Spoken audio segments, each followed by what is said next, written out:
Hey guys, welcome to the Fanspo Hoops podcast for episode 2. My name's Evan Robinson, a user from Australia, and I'm the host of this podcast. I'm TK. And my name is Mohid.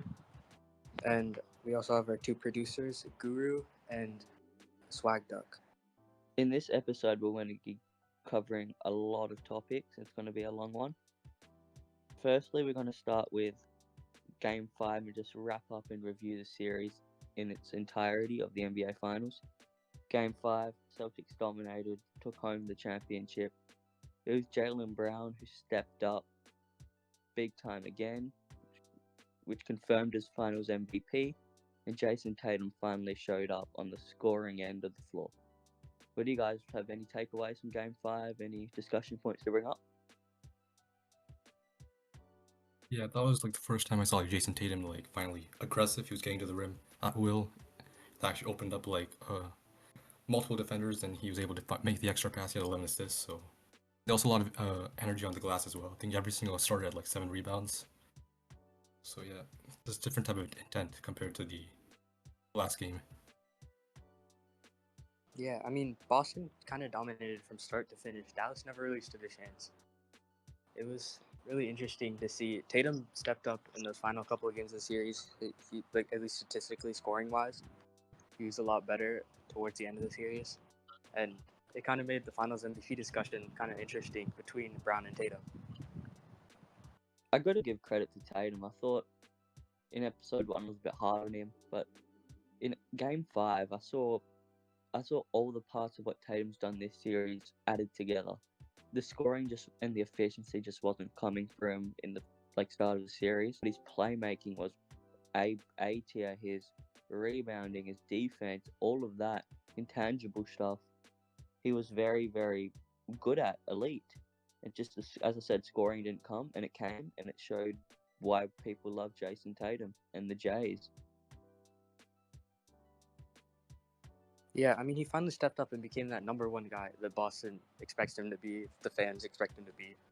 And it was really good to see from him that he's kind of silenced the haters that are like, oh, he can't step up. He finally did it, and it was good to see. Yeah, I mean, there's not much to say about Game 5, to be honest. It's what we said in the start of the series. Good to see KP back on the floor and celebrating with his team when they won the championship. Although he wasn't even KP out there, he could hardly run. He wasn't 100%, but good to see him and Mazzulla stick with him and to have him celebrate the championship. Anyways, anything else you guys want to say about Game 5? Or? Yeah, I mean, Boston were top to bottom just the best team throughout the season. They deserve it. They deserve number 18. Yeah, 100%. I think they were from the start to finish. I think it was they already kind of established themselves. They're gonna go on a mission. They're trying to win the championship, and I'm not too surprised with the result. Yeah. Yeah. So again, congratulations, Boston. Congratulations, and the NBA season's over. Now to the off season, and we're going to start talking about the news of the off season, which has come in really quick since the ending of Game 5. Firstly, we're going to talk about head coach of the Detroit Pistons, Monty Williams, on the biggest deal in NBA history at the time, fired. What do you guys think about this? Yeah, I was honestly really surprised. I thought Detroit would give him one more year. Obviously, he wasn't a good coach this year. But, you're paying him so much money over the next, 5 years. It's insane to let him go. Now you're just going to be paying this guy to not even do anything for your franchise. It's really surprising. Yeah, so I was pretty surprised as well. Like you mentioned, they signed a 7-year deal. Now they got to pay him 6 more years. So now I guess it's a new general manager. So I guess maybe maybe that's why it happened. But yeah, be interesting to see who they decide to replace him with. Yeah, I thought they were a sneaky candidate for JJ Reddick, but we'll get into that later. It's an interesting one. Monty's now fired off 2 deals, so he's getting paid a lot just to sit on the couch. the reports were that he didn't actually want to coach, but the Pistons kept on raising that money to start a new culture in Detroit. Obviously, didn't work. I think something we got to mention is that last season, not this season, last season, they won, I think it was 14 games. Without 17, I think, without Cade Cunningham, and then Cade Cunningham came back this season, and they got worse. And you bring in Monty. It's just something that I think Detroit really needs to focus on roster building and bring in a culture coach. That's why I think if Kenny Atkinson's available, I'm bringing in Kenny Atkinson. Someone who can start a culture, just start from the ground up. He's got a really young core still. I think they're going to nail this draft. Again, we'll get into the draft later this episode. But yeah, any other points you guys want to raise? Yeah, I expect them to have like a busy offseason as well. I think they're gonna try to bring in more like shooters. I feel for more spacing. That's I think that would be what they need around Cade Cunningham, and that has affected his growth a little bit too, which has played a part in why they haven't been able to have success. So For sure. Yeah, this kind of symbolizes a restart in Detroit. Obviously, Weaver is gone now too. Monty gone. They're just completely starting fresh with at the top with their coaching staff, general manager.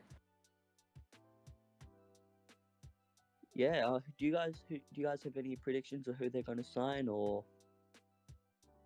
I don't know about specific players, but in general, like TK mentioned earlier, going after floor spacers around Cade Cunningham, that should be a big priority for them this offseason.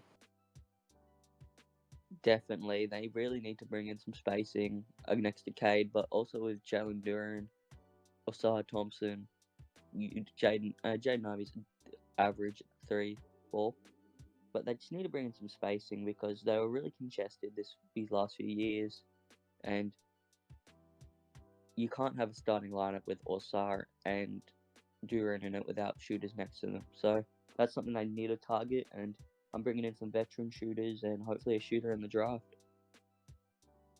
Now to the next segment. JJ Reddick hired as the Los Angeles Lakers coach. 4-year deal. Congratulations to JJ. What do you guys think about this? I'm not really surprised. I mean, from what reports suggested, that's who LeBron wanted. It's the guy. They're gonna end up following what LeBron wanted. They want to keep him around here long term, or for the next couple of years. It makes sense. yeah, so I actually like this for the Lakers. I feel like he's a good basketball mind, and I think it's a good gamble to take. I think he's definitely got a lot of upside. I think it's better to do this rather than go for more of a mediocre coach like Borrego or someone like that. So I've seen a lot of varying opinions, and I'm on the side of TK. I really, really like this for the Lakers. Most head coaches, when build from the ground up, are from the ex-player side of things, are players with high IQ, are wanting to learn, and they've been in the basketball analyst / reporter state before. We're talking about Pat Riley. We're talking about Steve Kerr. We're talking about these great coaches who have built legacies off coaching, not just their playing ships. So I think JJ can connect with the players, especially LeBron. I do think that might cause a little bit of rumblings in the locker room this season. We'll see a few reports about that, but I'm excited for the Lakers. I think if they make a few moves this off season, I don't think they'll be contenders, but I think they'll be really fun to watch, and it'll be good to see. Now to the next part of our podcast. GP2 opts in. I'm a Warriors fan myself. I'm actually not the biggest fan of this, but I'm very happy he got his money. GP2, unfortunately, in his Warriors stint, has proven that he's very injury prone, and it's unfortunate to see, and especially when we've got an excess of guards. We may lose Klay Thompson this offseason, but even still, we still got Brandon Podjemski, we've still got Moses Moody, and we're bound to draft a guard this offseason with our second round pick. But congrats to GP2, but it's really not much of a talking point unless anyone wants to say something. I'll bring him that I think it's a good salary matching piece for like trades as well, so maybe that will help the Warriors a little bit, I guess. Yeah, that's actually a good point. I didn't really think of that. I also saw a report that we're gonna accept Loon's team option. So that Looney's team option of 8 million, and then GP2's is 17 million. We've still got Wiggins. We've still got just some other contracts we can add into the piece. So I do think we're going to bring in someone this offseason of a pretty big salary, and hopefully we don't regret it. Now, the next one's a pretty big talking point the next few years. Malik Monk extends. This one shocked me, to be honest. 4 years, 78 million. This shocked me. I was really confident he would leave elsewhere for way more cash. The Kings had a certain salary they can only offer. Shout out to Malik and the Kings for working something out. I think he's found a home in Sacramento after jumping from Charlotte to LA to Sacramento. So really, really good for him. He's a good fit next to Sabonis and the Fox pick and roll. Now, after a team I thought they were going to be in the Zach LaVine sweepstakes, seems like they've removed themselves from that. And the Kings have somewhat got a promising offseason ahead. Still got your 13th pick. Still got some salary, some fines and Herder to match. I like it. What do you guys think? Yeah, I thought he'd be like definitely be on the market, and I think a lot of people would like be looking to sign him, like maybe upwards of $25 million. But the Kings got him on a pretty good deal, and he's probably the best bench player in the NBA. Also, his playmaker is also very nice sign for them. So yeah, it's a good piece to lock in for 4 years. Yeah, I mean, I'm a Magic fan myself. We definitely could have offered more money. So it's interesting. He was like one of our guys that I thought could be a top target. But he runs it back, team friendly deal in Sacramento. It's a really good move for Sacramento. And I mean, I guess he likes his place there. He likes being the sixth man, and he can be their sixth man for the future. And it'll turn out really good for them in the long run. Yeah. So, TK, you're a Raptors fan, and the next signing we have is Pascal Siakam extends on a supermax deal, 4 years, 198 million, I think. What do you think of this, TK? Yeah, I think it's a good deal. I think he's about worth that. Like, he's obviously a two-time All-NBA player, and he once again had a great season, including the playoffs, like helping them lead them to the conference finals. And yeah, they had to extend him because they traded for him just this offseason, like this trade deadline. So yeah, it's a good deal for them. And he and Halliburton should be locked in for a few more years. Yeah, I mean, you look at what they gave up for him to trade for him at the deadline. They had to bring him back. They just went to the conference finals. They're going to be a team that can be contending in the East for the next couple of years. And he has championship experience, obviously, with Toronto. So it makes a lot of sense. Yeah, and the Tyrese/Pascal duo really came together in the playoffs. Yes, you can talk about the opponents being weakened with injury, but that's no excuse. The guards and the forwards, everyone on the team came to play for Indiana. It was good to see. I think I'm interested to see what they do with Obi Toppin this offseason. Do they bring him, because you've still got Jurace Walker in the wings, and I hope he gets some playing time next season. What do you guys think? I actually won't be surprised if he gets traded, just because I feel like Poppin's kind of like excess to like what their strengths already are. Like they're already a very high-powered offensive team, and so like I think the Pacers might want to replace him for more of a defensive guy, because he doesn't really bring much on the defensive end. So I wouldn't be surprised if they sign and trade him to some other team that needs some like scoring punch off the bench or something.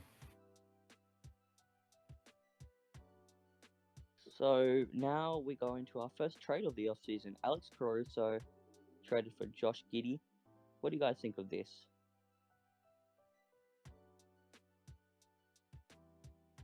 Of multiple first-round picks for Caruso. And I just don't think Giddey can be a good player long-term for them. He's just like he's an all-right role player. And I think for Caruso, you can get way more than that.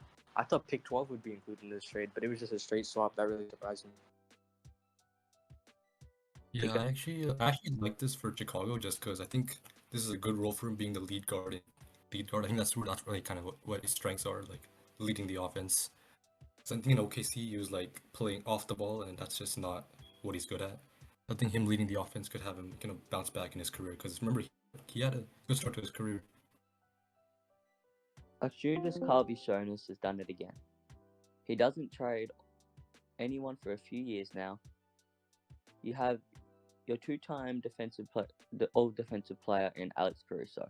Shot 40%, 40+% from three this past season. An elite defender. Teams were coming from all angles trying to find him. And what really, really annoyed me, right, was the fact that they wait till now. Josh Giddey is a good basketball player. People treat him as not because of the off-court issues, and he played really poor past season.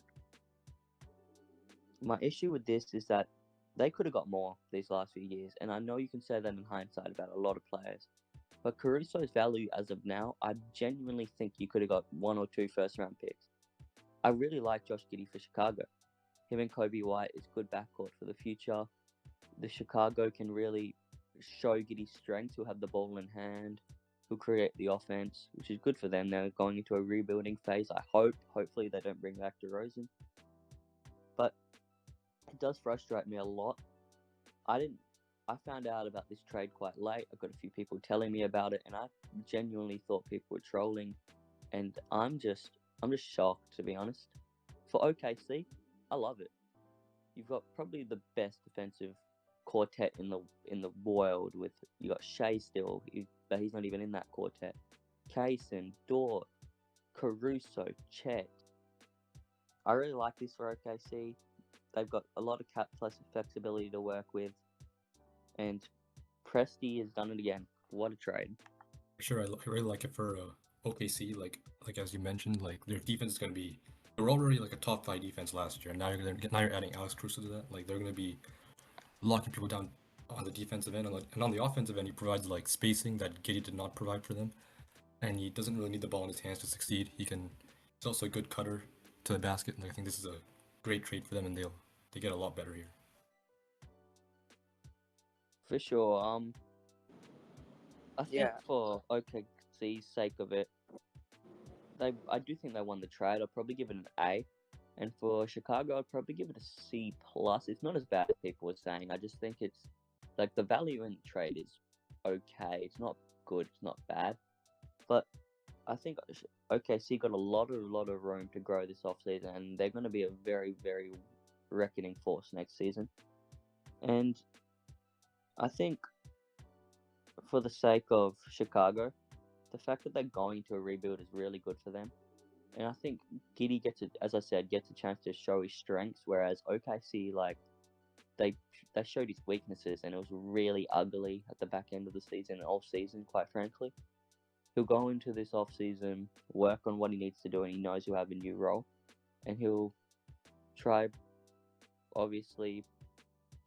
rework his reputation in the league and his name as a basketball player. Firstly, starting with the Olympics, then into the Chicago Bulls season. Yeah, I agree. I mean, you look at a guy like Giddey, he's a very interesting player because, like, he's not an amazing athlete, he's not an amazing defender, he's not an amazing shooter. He's like, his main part of his game is playmaking, and that's just something, like, with his weaknesses, it's something that you don't really see a lot in players in the NBA. But he still did perform well in his first couple seasons in the league, especially considering, like, the expectations for him and the team around him. Obviously, down the stretch, he struggled, but, like, that's not completely on him. I do think he could develop into an all-right player for Chicago long term. Yeah. So now, I think this trade will be an interesting one. It's going to be a little short-term, long-term type view on it, whereas the Thunder, you're trying to win in the next coming years. You're going to try and extend Caruso. Whereas Chicago, it's going to be let it play out type situation.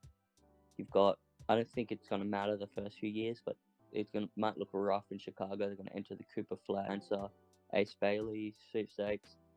But nonetheless, I think they will be okay. Just let it play out. Now, to an interesting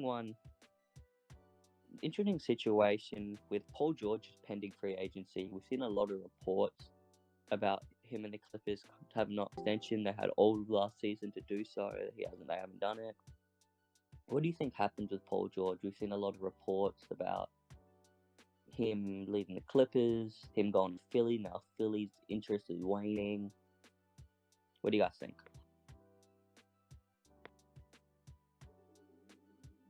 Yeah, I thought he would be one of the top free agent targets for Philly. So I thought that report was really interesting that their interest has been waning lately. Because he makes a lot of sense there as their like third star next to Maxey and Embiid, and they're definitely like they're a piece away from being true championship contenders in my opinion. Oh yes, I feel like he's actually gonna stay in LA. I think for now they're kind of just bluffing, trying to get the price down. But eventually, when Sixers try to offer the max, they'll just match it eventually, and he'll likely want to come back to LA instead. So I think he stays and they run it back. Interesting. I quickly want to go back. Do you guys think DeMar DeRozan will be on Chicago on opening night? And if so, if not, where do you guys think he'll be? I actually think he will be in Chicago, which should not happen. But you know what Chicago is. I still think they're gonna bring him back for some reason, and like they did to Vucevic, and yeah, I don't know, maybe trade him later. I don't know what they're doing, to be honest. They've been a weird team front office wise these last couple of years. They've made some very questionable moves. I'm honestly not sure. I don't think he's going to be back in Chicago though. I think Philly could make sense. Obviously, if they don't end up going for Paul George, I think he could be a good fit there. Thanks, guys. All right, back to the Paul George situation quickly. We've seen a lot of teams with interest. Mohid, what would you think if you see a report, you wake up or you go to sleep and you see a Paul George to Orlando report? What would you think? I mean, obviously he's an amazing player, and like he would be good here. I think he immediately makes us better. He immediately could make us contenders in the East. But I'm not sure if he really fits our timeline long term. He wouldn't be my number one priority. I wouldn't hate it though. As a Warriors fan, I've seen a few reports about Paul George to the Warriors in a sign and trade. I actually like it, although I'm on the fence about this team's direction and what I want to do. I think bringing in Paul George as the second star would be the best second star Steph's had since KD, and it's not even close, even at this point in his career. To have Paul George, yes, it'll be a long-term deal, but to even give Steph a chance is something I want because he deserves it after what he's done for this franchise. Unfortunately, it's looking like Clay and the Big Three's time altogether is coming to an end this offseason. But I actually don't mind the trio of Steph, Paul George, and Dre. My issue would be the surrounding pieces around it. But I ultimately think Paul George ends up in LA still for the Clips, and they start their new era in the Intuit Dome, the same trio. Any final pieces from you guys to add?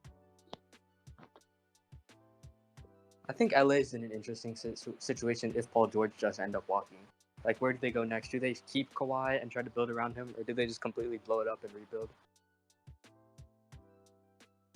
Yeah, the Kawhi extension came early for my liking. Yes, it's Kawhi Leonard, but I was just interested to see what they do this offseason, and now they've got to bring back Paul George, do the best they can, or they've just lost a top 2 player on their team, and you just can't do that. I'm interested to see what happens with the Clippers in the following years, as you mentioned, Mohid. Like, their top 3, top 4 players are quite old. You got Zubac too.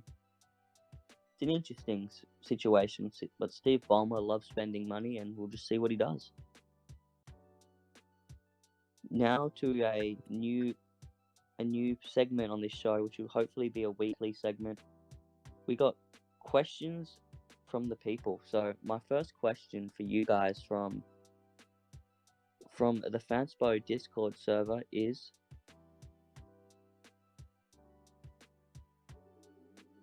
what are the best draft fits? No, sorry. What's the next big trade to happen? What do you think about the PG-13, which we just mentioned, and the Zach LaVine rumors? Next trade will be Zach LaVine. I think he'll finally get traded.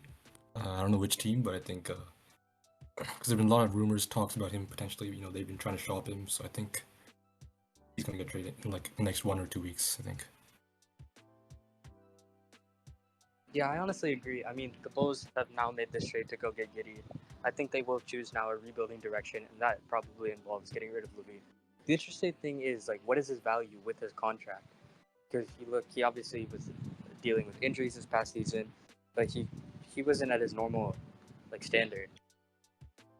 There's a lot of reports about the Utah Jazz of all teams being interested, and the Sixers. I actually don't mind it for the Sixers. Having Levine as your third star, yes, it corners you to a lot of long-term money and a lot of some injury concerns.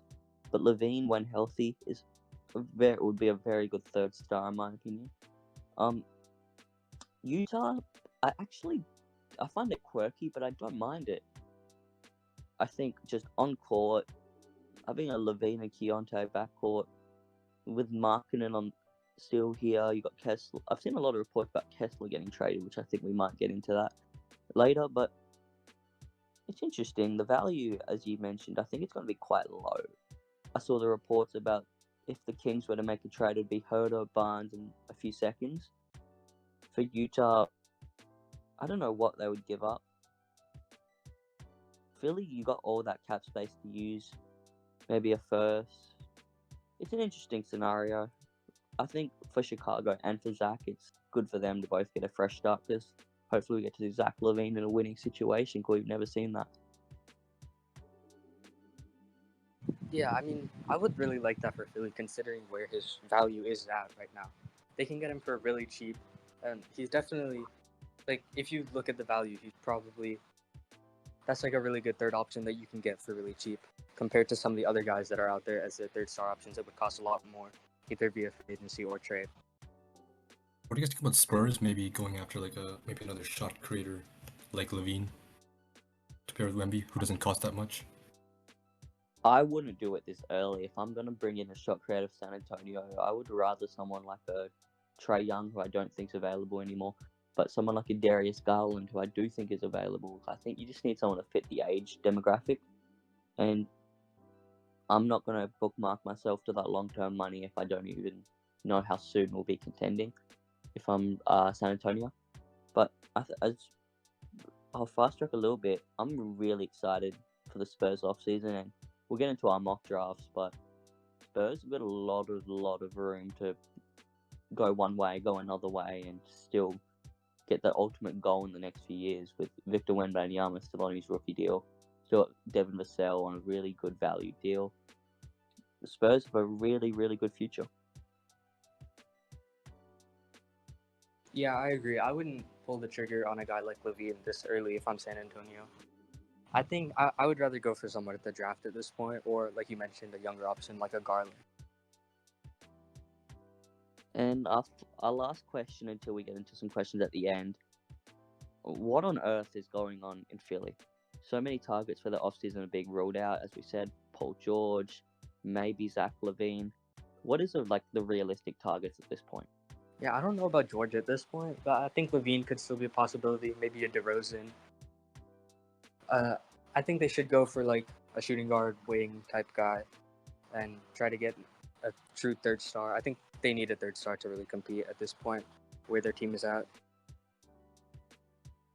I think they should be more focused on depth, getting a guy like KCP. I feel like they've got enough frontline talent. I think Embiid and Maxey can lead you to a championship if you have the right pieces around them. So I think they should be focused on getting the right depth, like defense, 3-point shooting, all that type of stuff to fit around the two guys. KCP's the person for me. I think KCP should be the top of their target list. I will happily overpay him if I'm Philadelphia. As you said, I'm bringing in depth and role players. Unfortunately we've come to know that Joel Embiid will be injured some point in this coming season, and it's not a slight at Embiid, it's just the truth. I think they've got to bring in a backup center. I'm looking at Andre Drummond. Slightly overpaying for him because you really need to be prepared with your depth. We see Embiid go down. Imagine if he goes down in the playoffs and you got someone like a Paul Reed still battling at the starting five. Paul Reed's been I've actually really liked his progression since getting drafted over to Paul.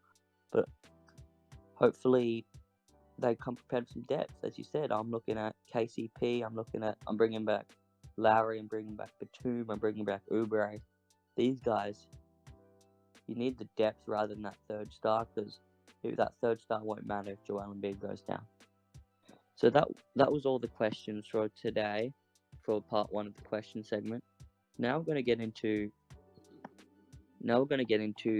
the mock draft. So we're going to go five picks each, and then we're just going to discuss our top 5 and go from there. So I'll go first. So I did my draft off what I think will happen. There might be a few bad picks, but we'll just see. With the first overall pick in the draft, I've got Alex Sarr going to the Atlanta Hawks. Second overall pick, I've got Zachary Rasachet going to the Washington Wizards. The third overall pick, I've got Reed Shepherd going to the Houston Rockets. Fourth overall pick, I've got Stephon Castle going to the San Antonio Spurs. With the fifth overall pick, I've got Martas Buzelis going to the Detroit Pistons. What'd you say 4 was again? Stephon Castle to the San Antonio Spurs. Oh, gotcha. Okay. All right, I'll go next. Number 1, I have Atlanta actually taking Zachary Rasachet. I think that's how you pronounce it. Number 2, I have Washington going with Alex Sarr. Number 3, Houston takes Reed Shepherd. Number 4, San Antonio takes Matas Buzelis. And number 5, Memphis trades up for Donovan Clingan. And Detroit trades back later into the draft. So I did this based on what I think should happen more than what I think will happen. So I went like 1 Alex Sarr to the Hawks, and then Buzelis to the Wizards, Rasachet to the Rockets, Reed Shepherd to San Antonio, and Dillingham to Pistons. Interesting. I like that. I like the little disparity we've all got. So what are your biggest takeaways just from all our top 5 picks?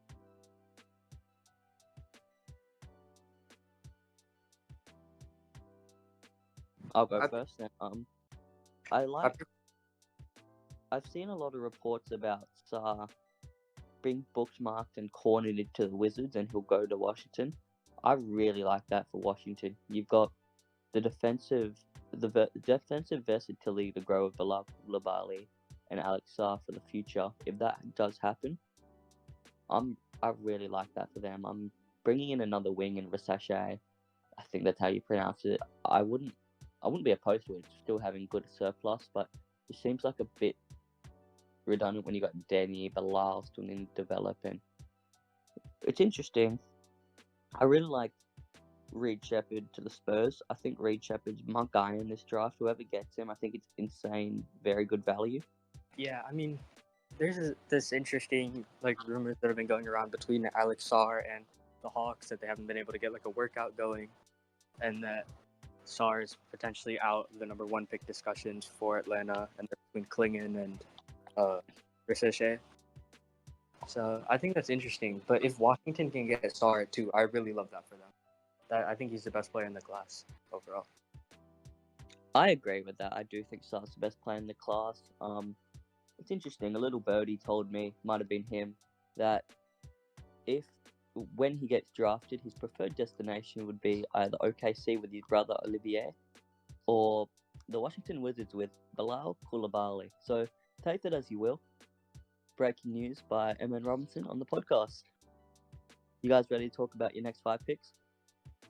Yeah, sure. Okay, I'll go first. So with pick 6, I've got Ron Holland going to the Charlotte Hornets. With pick 7, I've got Dalton Connect going to the Portland Trailblazers. With the 8th pick, I've got Rob Dillingham going to the San Antonio Spurs. With the 9th pick, I've got Donovan Clingan going to the Memphis Grizzlies. And with the 10th pick, I've got Nikola Topic going to the Utah Jazz. So I've got Clingan to the Hornets at 6, Ron Holland to the Blazers at 7, Cody Williams to the Spurs at 8, Dalton Connect to the Grizzlies, and Nikola Topic to the Jazz. I have Stephon Castle at 6 to Charlotte, Ron Holland at 7 to Portland, Devin Carter at 8 to San Antonio, Dalton Connect at 9 to Detroit, which they traded down for, and Jared McCain at number 10 for Utah. The first thing which popped up to me is that you must be high on Jared McCain. Yeah, I mean, he's a guy I really, really like in this class. I think he's a very well-rounded prospect, amazing shooter, obviously. I think he can develop into a great playmaker and a solid defender. And I think between him and Topic, I was between those two for this pick. But obviously, Topic has an ACL injury and not really sure how he's going to progress with that injury. So we'll see how things play out. I like it. I've something which I found hard to mock was the two Portland picks. I didn't know if they wanted to be safe at 7 and bit of upside at 14 or vice versa. So I went Connect here. I don't think it'll actually happen. I just had a bit trouble mocking this part. But I actually don't mind it. Don Connect's a good shooter next to Scoot Henderson, who was poor shooting in year 1. I think Anthony Simons by the end of next season will be on a contender of some sort. So, but you've still got Shaden Sharp too. I think having that backcourt with Connect next to them for the future is actually really, really got promising upside. Although Dalton's more of a high floor, low ceiling type player, I think that's really good for a team like Portland here. Can you remind me who you had at 8 for San Antonio? Rob Dillingham. So I went with Dillingham and Castle in the backcourt. You got Dillingham who's a decent, pretty below average defender. We've got covered up by Stephon Castle, who's a really good cutter next to have next to Wemby. He's going to be an elite defender. If the shot comes around, it's a home run pick. I think for San Antonio, you just got to. I think it's more your defensive wings which matter for the future, and if you have someone like Dillingham, who's a good shot creator, pretty decent shooter, followed by Stephon Castle in that backcourt, still having Devin Vassell on the wing. I think that's a really good foundation for the future. Obviously with Victor Wembanyama too, Jeremy Sohan. I think I took a bit of a swerving pick, but I actually don't mind it looking back at it. Yeah, I don't hate Dillingham, especially if you take Castle at number 4. I went with Devin Carter. I love his defense. He's a guy who's been rising up my board really these last couple of weeks. He's been rising up in general for these last couple of weeks. And I mean, he shot efficiently this last year. And I mean, he's not really the elite playmaker that San Antonio I think should look for, which you had Castle, which makes sense. But I think everything else, he checks every other box for San Antonio. What do you guys think about the reports that Stephon Castle wants to enter our team where he's the starting point guard? And do you guys think there's actually any realistic spots in the top 6, top 8 range where he'll go, where he could do that? I actually think he could on the Spurs. I think he's actually a good passer. I just feel like he wasn't used as much in that role in college, but I think in high school he's known as a very good passer, and he even showed a lot of flashes of it in college, but not like as much as he had before. But I think he can be a point guard in the NBA on the Spurs. Yeah, I agree. In San Antonio, I think they would give him the keys to the point guard position if he really wanted it. I think long term, it makes sense next to Wemby. Now to the next 5 picks of our draft. With pick 11, I've got Cody Williams going to the Bulls, 12, Jacoby Wilder to the Thunder, 13, Jared McCain to the Sacramento Kings, 14, Tijan Salan going to the Portland Trailblazers, and 15, I've got Devin Carter going to the Miami Heat.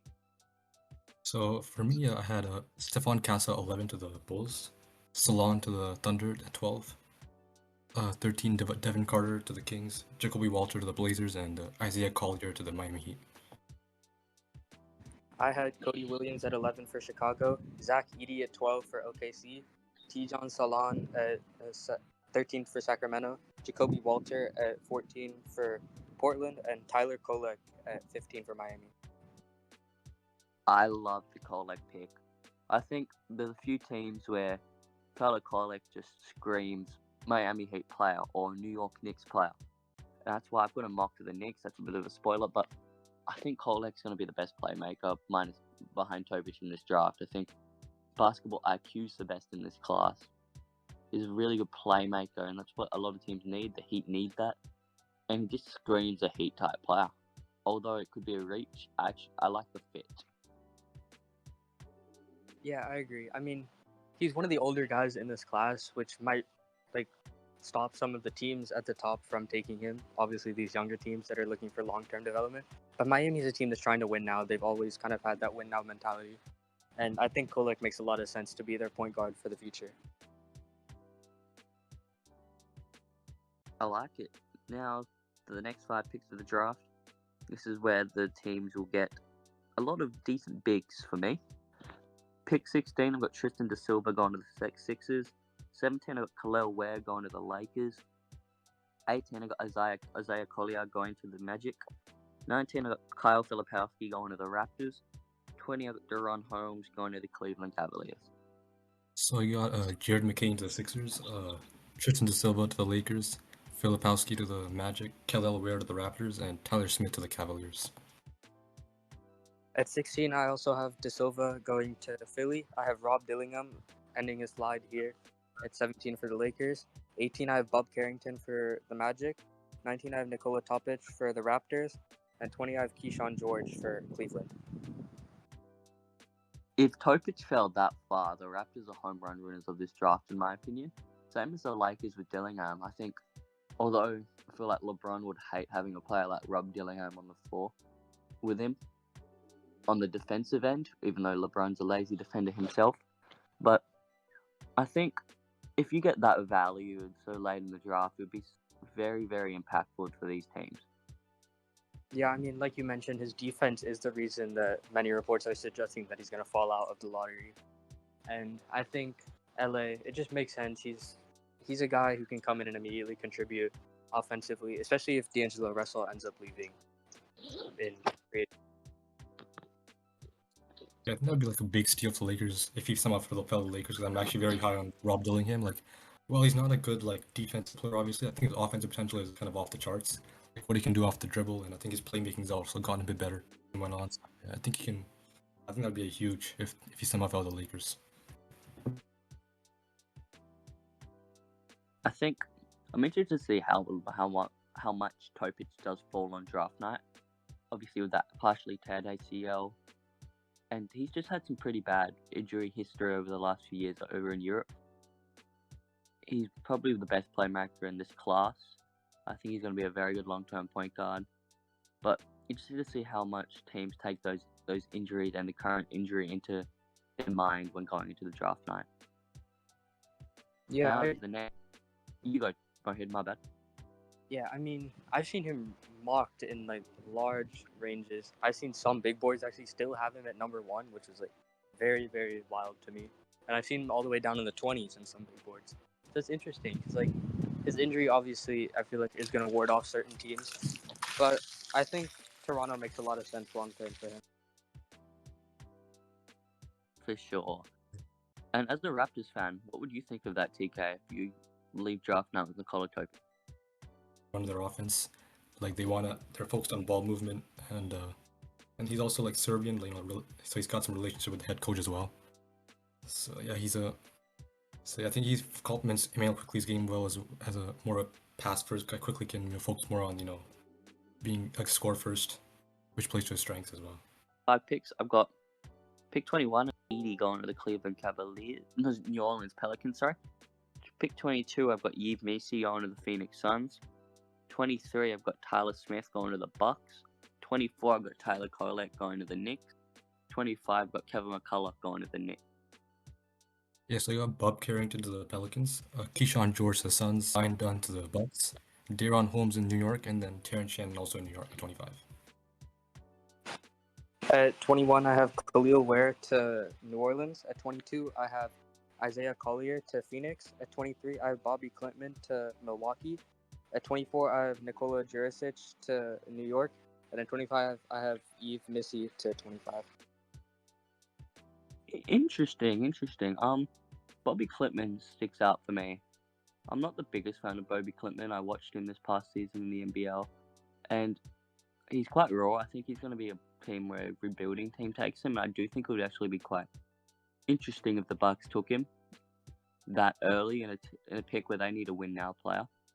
But other than that, I don't mind it. Jurisic goes a bit high for my liking, and I think the Knicks would want 2 playable guys this coming season, or I do think they'll trade one of the picks at least. But in this no trades -1 trade mock draft, I don't mind it. Yeah, Clinton's a guy that I'm actually higher on than most.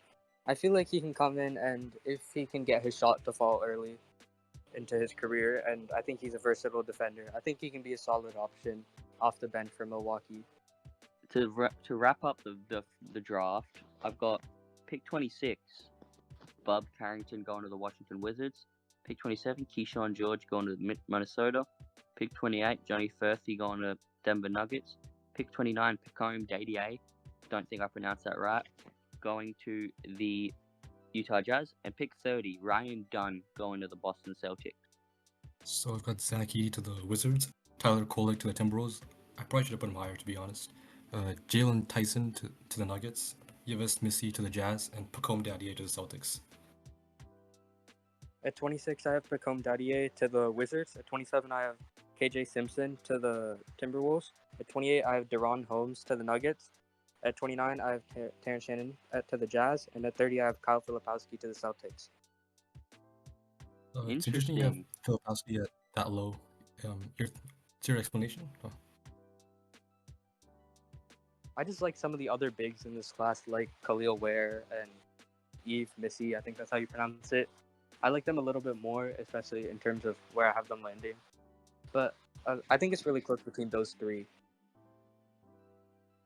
I think Boston getting Filipowski would be very, very good value, especially for a team coming off a championship with every single guy in the rotation under contract. Seems like Horford will retire in the next few years, having Filipowski coming straight in after a few years in the G League. That'll be very, very, very helpful. We all had Pacome Giddey in the first round. I like that. I like his upside. He's a guy who's not talked about currently, but he's got a pretty good upside coming out the French leagues. Yeah, I had them going to Washington. Especially, you look at their recent draft picks. Obviously, Sarr, French, and then Koulibaly, French. I think that could be interesting. Kind of like a French trio there. Yeah, it seems like the French in general getting a lot of lengthy wings coming into the fold and lengthy bigs in the last few drafts. Up here you got Victor Wembanyama, you've got Bilal Koulibaly, you've got Killian Hayes even, lengthy guard. You've got all these lengthy wings / bigs who, even guards, just lengthy players in general. Seems like that's a little bit of a pattern coming out of France. Kind of like how in Australia we've got a lot of guards, tall guards in the league who lack some shooting, but their playmaking is pretty good. Yeah, I mean, kind of off topic, but that French national team for the future, in terms of like the Olympics and FIBA World Cup, they're looking really good. They have a lot of young talent that I think can really develop into good players. They obviously have like a lot of raw prospects like Koulibaly and Giddey, but I think they can become good NBA players in the future. So the first three picks are quite interesting. I agree with every single one of them. We've discussed that. So let's go into some questions again. So we got some draft questions from users, and I'm interested to see what you guys have to think about them. So our first question is, what is the best draft fits? So a player going to a certain situation. Just like in general, best fits? I think so, yeah. I'll go first quickly. I think Reed Shepherd to the Rockets would be the best fit in the draft. I do think they'll trade the pick. But Reed Shepherd, next to Amen Thompson, next to Fred VanVleet, next to any of those wings / guards, he's a seamless shooter, best shooter in the class in my opinion. His form is immaculate.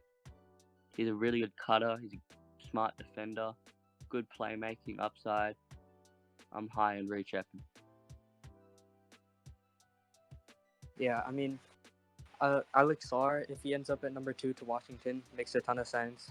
Probably the best player overall in the class. And you look at a team like Washington, they're obviously looking for long-term talent over immediate impact.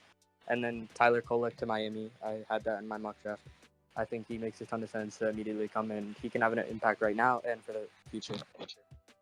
Yeah, I kind of like a Devin Carter to like the Miami Heat. Like I think he really fits that culture of defensive-minded, hustle, rebounding, all that type of stuff.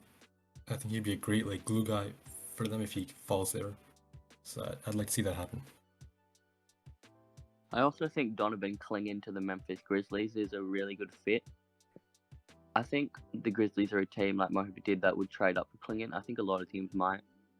Again, there's been a lot of smoke about Clingan getting drafted top 3, getting drafted 1 to the Hawks, which makes me think this. Would you guys think the Alex Hawks news is smoke, or do you think it's legit? As in the fact that he's not going to go 1, the fact that he hasn't worked out with them, all that type of stuff. I'm pretty sure it's actually. I think it's real. I think they're gonna end up settling on either Ricochet or Klingon. And I don't think that's necessarily bad, especially if they go with Ricochet. I don't think there's like a huge gap between Sar. Like this in the class as a clear number 1. So I wouldn't hate that for them, and I feel like it's probably true, and he won't end up going to Atlanta. Yeah, I could see it also being real too. I think, cause like I think there's no like true number 1 like clear cut stuff. Like I think you can definitely reach a little bit to get like a Reed Sachet or someone that fits better with the roster. Yeah, I like it. Also, a question just specifically about Donovan Clingan from a user. Do you think it's a real problem that he's averaged so few minutes of playing time? Because he does seem to tire quickly. Yeah, I mean that's something he's gonna have to work on in the NBA. You look in the NBA, he's depending on what situation he goes to, he may be asked to play high-level minutes in his rookie year. So I think that could be a real concern, but I don't know if it's like as big of a deal as people are making it out to be. Yeah, I'm not really all that worried. I think the conditioning coaches in the NBA are like very top tier. I think they'll really help him, and I think he'll be fine. Another question: which team, if any, takes Bronny James in this upcoming draft, and what pick range? I want to go first on this one. Obviously, with Bronny being the son of LeBron, there's a lot of differing factors that are going to go into this process. The media side of it, the marketing side of it. I think Bronny's got pretty good potential as a off guard, off the bench, good defender. Hopefully the 3-ball comes. I think I look at him like a Deuce McBride who can develop quite slowly, but when he gets to that point, he'll be a pretty good role player for years to come. I could see him just going in the back end of the second round, maybe pick 40 to 60 range, that range. What do you guys think? Yeah, I agree. I do think he's gonna end up in LA. I think the Lakers will end up taking him. And I don't think it's necessarily a reach if they take him in the second round. A lot of people are making out to seem like he's this bum. He's still a good player. And I think he can develop into an all-right player in the NBA. He's obviously not going to be a star, in my opinion, but he can be a good role player, and that's all NBA teams really need in a second-round pick. And I thought it was interesting. Rich Paul mentioned, I think it was the Timberwolves, Raptors, and Mavericks were 3 teams that could be potential destinations for him. I could see all of that happening. I think I can't really see the Mavericks, granted, because they've got a lot of guards already, and they're all on some pretty long-term deals with Luka, Kyrie, obviously. But off the bench, you've still got you got Green, Exum, Hardy. I don't know where the minutes would come from there, but the Timberwolves, I like it. I really like it. I think their mold is a lot of 3-and-D prospects over the years. They've got Jaden McDaniels, Nickeil Alexander-Walker. You've got these guys, Wendell Moore, Leonard Miller. These guys that they've got a mold which they like, putting next to Ant, Cat, and Gobert. And I think Bronny in the next 2 to 3 years could be really impactful for that franchise. Thank you for listening to the Fanspo Hoops podcast. We really appreciate the feedback from episode 1. A lot of good, positive feedback. We tried to work on the audio like you guys also wanted. We answered the questions. If you guys have any more questions for the next episode, please do send them through. Thank you so much for all the positive words. We really appreciate you guys supporting us, and hopefully this podcast stands. We think it will. Thank you for joining us in episode 2 of the Fanspo Hoops podcast. Thank you, TK. Thank you, Mohid. We're out.